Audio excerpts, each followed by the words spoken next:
Hey guys, welcome back to Brandon Does Barbecue. Today I'm going to show you how to do a low and slow prime rib on the Weber kettle.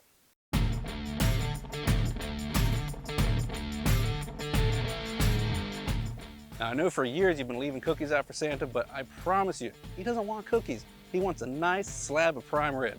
We're going to give it to him. Now a lot of people tend to do prime rib in the oven, but as you know, I like to smoke just about everything.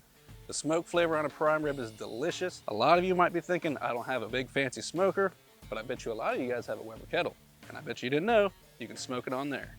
So for this prime rib, we are gonna do the reverse sear method on our Weber kettle. We're gonna start by doing it low and slow around 250 degrees.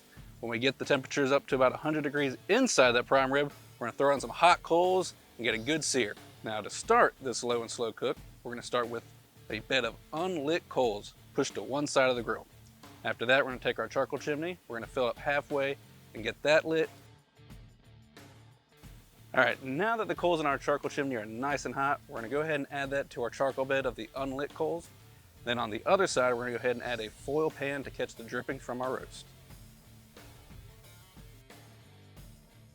All right, so now that we got our coals lit, we're gonna go ahead and have the top vent all the way open, bottom vent all the way open. And once we get up to the temperature we want, we're gonna start to close that top vent down, probably to about halfway. The temperature we're trying to go for is about 250, 275 degrees. So now we got our Weber holding steady at 275 degrees. Now, we want to make sure we impart some good smoke flavor to our roast. In order to do that, we're gonna go ahead and add 2 chunks of pecan. Now, a lot of people like an au jus to go with their prime rib. So if you remember earlier, I went ahead and added that foil pan. We're gonna go ahead and take some beef broth, pour that in there, and then we're gonna put our roast on top of that, and all those drippings are gonna go into there and make a delicious au jus. All right, so what we have here is a 5-pound ribeye roast. When you go and look for them, you're not gonna see anything that's just labeled prime rib, because prime just refers to the way it was cooked. You're looking for a ribeye roast. This one was cut probably right out of the center of one. Typically, a whole one's about 17 pounds. I don't have that many people here, so 5 pounds should be sufficient. Now, typically when I do something, there's always trimming involved. This one actually came from the butcher already trimmed pretty good. He's already got butcher twine around it, so I ain't gonna mess with it. So let's get to seasoning it. All right, so we're gonna go ahead and apply our wet rub. You can go ahead and do it right over the twine. The reason the twine is there is just to kind of hold that round shape.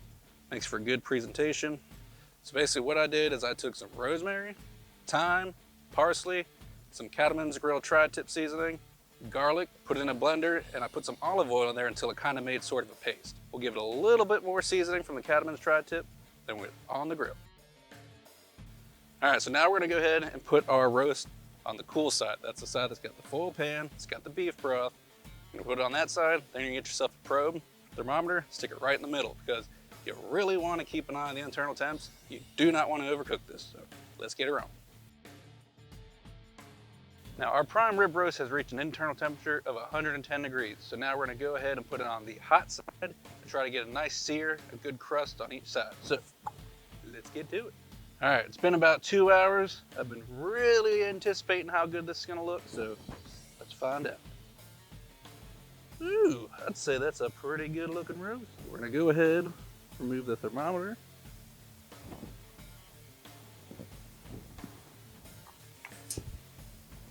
And now we're gonna go ahead and move it to the hot side.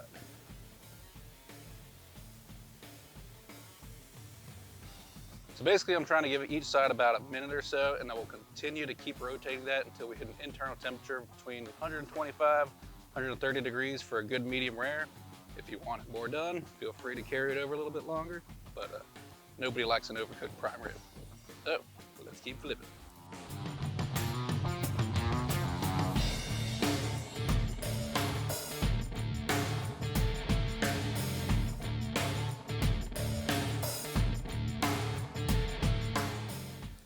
So our internal temperature is around 117 degrees, not quite where we want it, but we got our crust. So once you do that, go ahead and put it back onto the cool side and just let it carry over. 126 degrees. I'd say it's time to come off. All right, so our roast's been resting for about 10 minutes. You could totally let it rest way longer than that, but we're losing light. I'm hungry, so 10 minutes it is. So let's see how she looks. As you can see, a nice, beautiful pink center, super juicy. Exactly what you're looking for in a nice prime rib.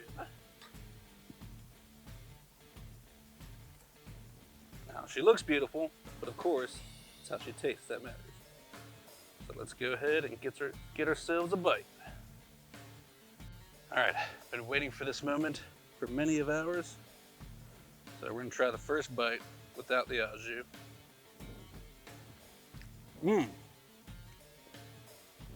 Hold up.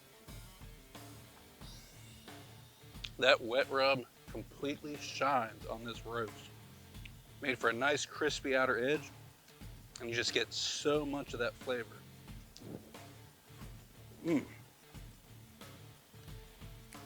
That tastes like Christmas to me. Now, let's try it with our au jus.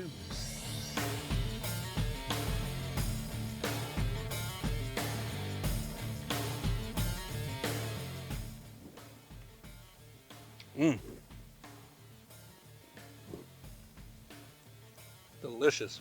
It's actually got a little bit of it definitely caught some of that smoke. Little added smoke layer on there. Delicious. Super easy too. I mean, literally just beef broth and letting the drippings go.